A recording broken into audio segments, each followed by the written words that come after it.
Buenas tardes. Antes de ir a lleno al título que es muy subjetivo y quizá ofensivo, ¿no?, para los seguidores del líder libertario, vamos a definir lo que la sociedad interpreta y la gente común, ¿no?, de lo que es ser un ganador. Y un ganador es una persona que hizo mucho dinero, que tiene no una, sino dos o tres mujeres, entre esposas y amantes, que posee varios inmuebles, casas de campo, departamentos, pymes, empresas exitosas, vehículos últimos modelos, algunas hasta poseen aviones y yates, ¿no? O sea, esa es una persona exitosa, o es la imagen que tiene la persona común, los jóvenes, la juventud de ahora, de una persona con éxito. Eh, Puedo citar varios ejemplos. A nivel mundial, Elon Musk, Bill Gates, Rockefeller, Donald Trump, Cristiano Ronaldo, y a nivel nacional podemos nombrar a Goyo Pérez Compán, Eunaquian, Vila, Galperín. Y entre los políticos podemos nombrar a Sergio Massa, Néstor y Cristina Kirchner, Martín Lustó, Martín Insaurralde, Ritondo, el mismo Macri, quienes verdaderamente son ricos y personas con éxito. Ahora, ¿cómo consiguieron ese éxito? Bueno, pueden haberlo hecho de distintas formas, ¿no?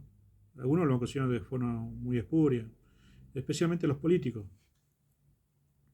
Y ahí quiero enfocar los políticos. Ustedes dirán, ¿por qué siempre contra la política? Bueno, porque precisamente los políticos nos llevaron al caos, ¿no?, de fundir una nación. Ellos fueron la causa de la ruina del país. Por eso yo hago hincapié siempre en los políticos. Y en el caso de Milei, ¿no?, en su declaración jurada asentó tener un departamento de 100 metros cuadrados en el barrio porteño de Almagro, 11,5 millones de pesos en caja de ahorro, 3,5 millones en efectivo, que supongo será su sueldo, ¿no?, y dos vehículos a su nombre, un Peugeot Coupé RCZ modelo 2013 y una camioneta furgón Sprinter, tipo combi, ¿no?, modelo 2015. O sea, no estamos ante una... O sea, si vamos a los datos de una persona exitosa, ¿no?, vamos a la definición de una persona ganadora, Milei no lo sería, ¿no? Más bien sería una persona de clase media baja, que vive de su laburo, de su trabajo y vive de eso. Y la literatura romántica, a alguien de estas características, teniendo en cuenta su capacidad profesional, intelectual y por su forma de manejarse la vida, los considera un perdedor. O sea, su forma de manejarse la vida, yo extraigo, ¿no?, esa frase, ¿no? En la historia mundial, ¿no?, eh, encuentro a Julio César. ¿Quién no conoce quién fue Julio César, ¿no?, el conquistador romano, dictador romano, que no sé si vieron la película, y esto es verdad, no es que solamente es ficción. Pompeyo, el general Pompeyo, por orden del dictador Sila, ¿no?, que estaba gobernando en ese tiempo Roma, le pide a Julio César que niegue a su esposa y entregue a sus amigos y se haga adicto al dictador Sila. Así entra en su fila de funcionarios y va a tener poder y gobernar junto con ellos Roma, la dictadura de Sila. Julio César, de acuerdo a sus principios y lealtades y ideales, obviamente no iba con él, entonces dijo que no y se lo exilió, fue exiliado. Y bueno, después cuando llega al poder lo hace como tribuno, ¿no? Los tribunos representaban a la plebe, ¿no? Y ya en el poder como cónsul no se dedica a enriquecerse, no se dedica a beneficiar a cierto grupo, sino que él, después de haber conquistado la Galia, ¿no?, después de esta guerra civil que se produjo en Roma, él decide premiar a sus soldados con tierras, ¿no? A los tribunos, a los centuriones, porque ellos eran los verdaderos defensores de la libertad de Roma, ¿no? Del poder que tenían los romanos, las legiones romanas. Pero al grupo de senadores, a la gente que lo rodeaba, eso no le convenía. Julio César estaba gobernando para el pueblo, con el pueblo, y no hacía cosas para los poderosos, no se enriquecía a sí mismo, no ejercía el poder como lo hacía la élite romana, o como lo hacen ahora la élite de los mundos, ¿no? Los poderosos. Entonces conspiraron y decidieron matarlo. Y ese es un caso de cuando un líder, ¿no?, muere con las botas puestas, ¿no?, hasta el último momento. Y a nivel nacional tenemos a San Martín, a Belgrano, ¿no?, Elpidio González. No sé si se acuerdan la vez pasada cuando yo hablé del origen de la relación de privilegio, lo tomé como ejemplo a Elpidio González.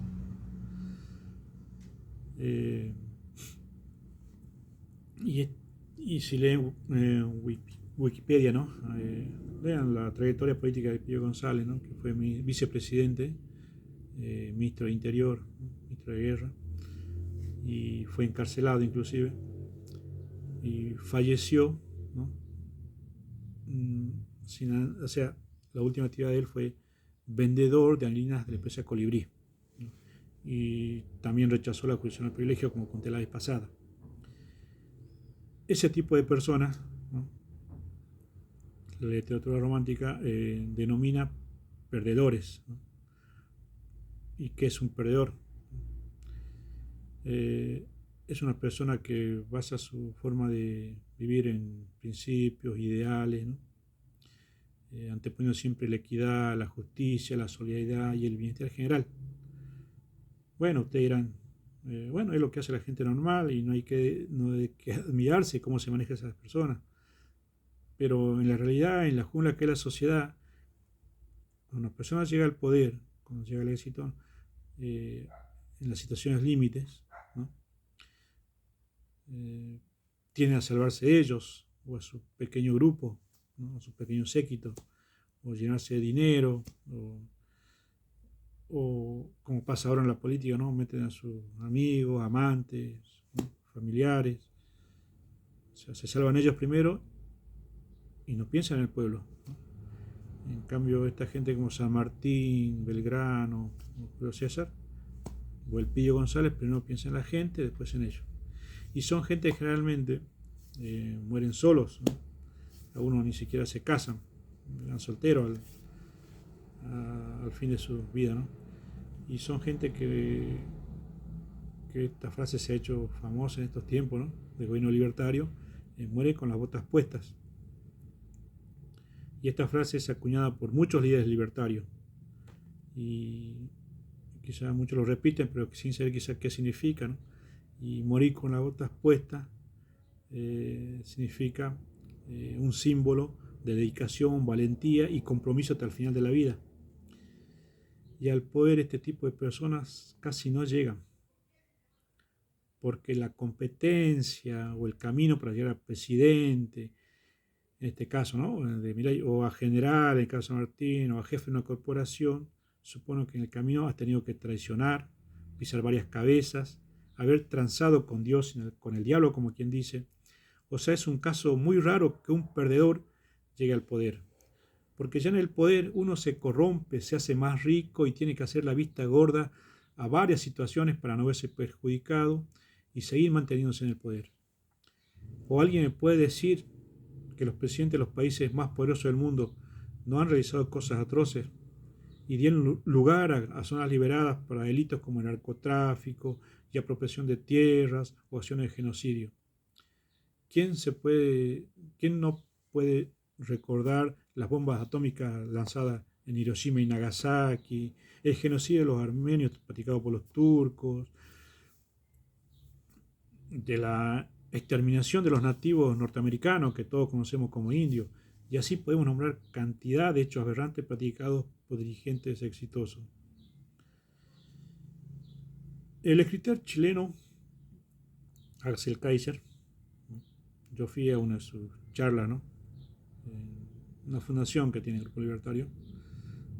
Fui a varias entrevistas a varios escritores, eminencias, pero rescaté esta, ¿no? De conferencia o charla que dio Axel Kaiser. Dijo que Milei era un milagro en estos tiempos, que sucedió en Sudamérica, ¿no? Otro milagro también, o sea, yo puedo citar a Pepe Mujica, ¿no? En Sudamérica. El Pepe, que en vez de vivir en la casa presidencial, ¿no? Vivía en su chacra. Y hasta el día que murió, vivió cultivando flores, ¿no? El auto que tenía era un Volkswagen Gordini, que muchos hombres millonarios se lo quisieron comprar y él no lo quiso vender.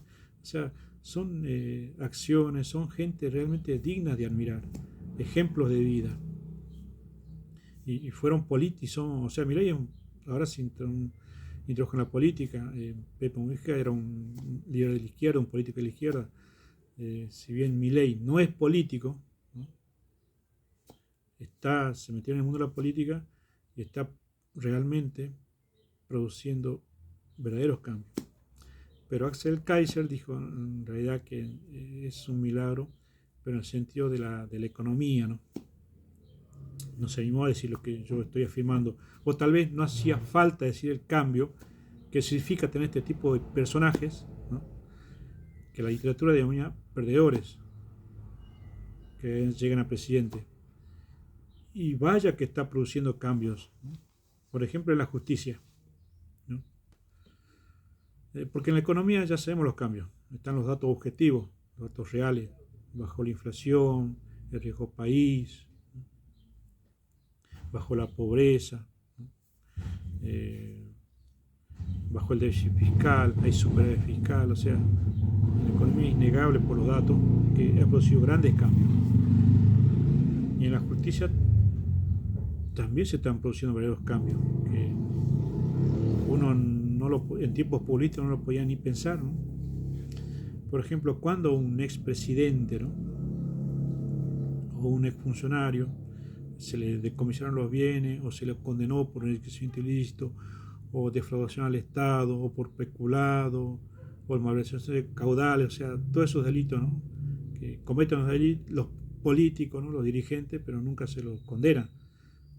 Hasta a lo sumo se los llega a juzgar, pero de ahí a que se los condene, o sea, es mucho pedir. Y estaba leyendo las noticias, ¿no? Que el tribunal ordenó que a Cristina se le comisen por el valor de 650.000 millones de dólares, ¿no? Por lo que se habría robado ella y su socio, ¿no? Y la defensa dijo que no eran tanto, eran solamente 42.000 millones. Aún así sea 1.000 millones, ya es una cantidad grande. O sea, el presidente, el defensor, el abogado defensor, está admitiendo que eso es lo que logró Cristina. Todos sabemos que es mucho más porque hay muchos casos que todavía están por jugarse, ¿no? El caso de Otesur, ¿no? En fin, la ruta de dinero acá todavía es muy extensa, ¿no? ¿Cuántos PBI habrán ahí, ¿no? O sea, esos cambios, ¿no? Se está produciendo gracias a un perdedor, porque este tipo de personas es raro que lleguen al poder, ¿no? Y lo ejercen la forma que lo está ejerciendo este hombre. Y ustedes me dirán, bueno, vos dijiste que iba a ser un programa objetivo, y en este caso está lleno de subjetividad en mi programa, ¿no? Este programa, solamente este. Pero bueno, quizá también lo hago para entender los cambios que se producen, porque los cambios los producen las personas, no solamente el sistema. El sistema estaba corrompido, estaba corrupto, estaba putrefacto, y ahora de repente vemos que algo se está saneando. Y yo hablo solamente a nivel de lo nacional, ¿no? Porque allí se están haciendo las cosas bien. Acá a nivel provincial, municipal, se hacen las cosas, todo lo que se hace mal. O sea, no hay forma de defenderlo. ¿Y para qué amargarse explicando lo malo? La verdad. Entonces, cuando aparece algo bueno, yo y muchas personas supongo que quieren explicarlo para que la gente entienda que no que esta clase de gobernantes nos merecemos o que tienen que haber. Por ejemplo, una persona, un pueblo, un distrito o un municipio que no quiere gobernantes buenos, podemos decir que es La Matanza. Ya todo da por sentado, ¿no?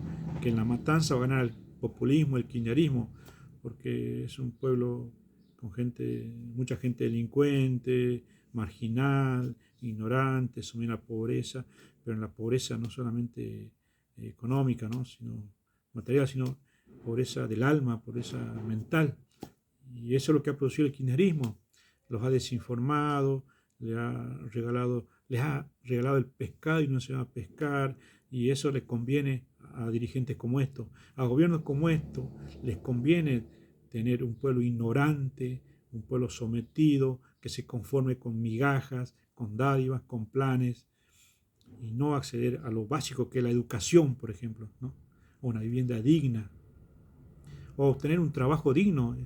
Eso no, ellos te decían que un empleo en el municipio, un plan social, ese estaba bien, que hay que defenderlo y despreciarlo de afuera y defender la industria nacional, que no está mal esos principios, o sea, pero hay que practicarlo, hay que hacerlo.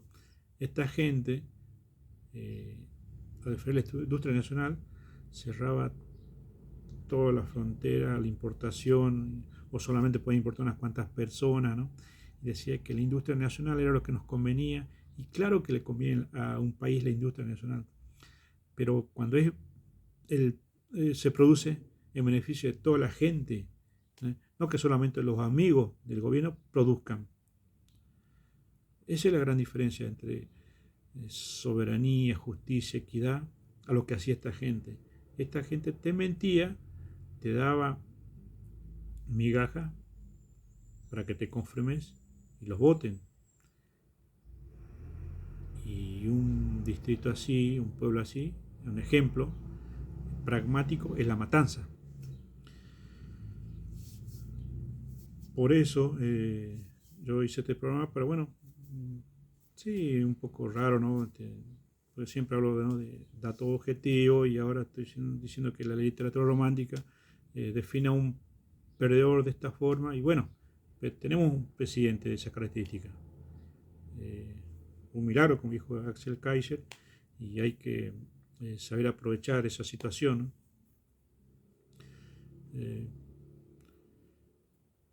Por eso dediqué, ¿no? este espacio para hablar de eso, porque hay mucha gente, ¿no?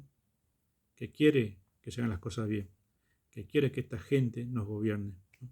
Gente buena, gente preparada, gente muy capacitada, honesta, y no queremos lo otro, ¿no? A lo que se denomina ganador. Yo no quiero ese tipo de ganadores que ganen ellos y perdamos nosotros.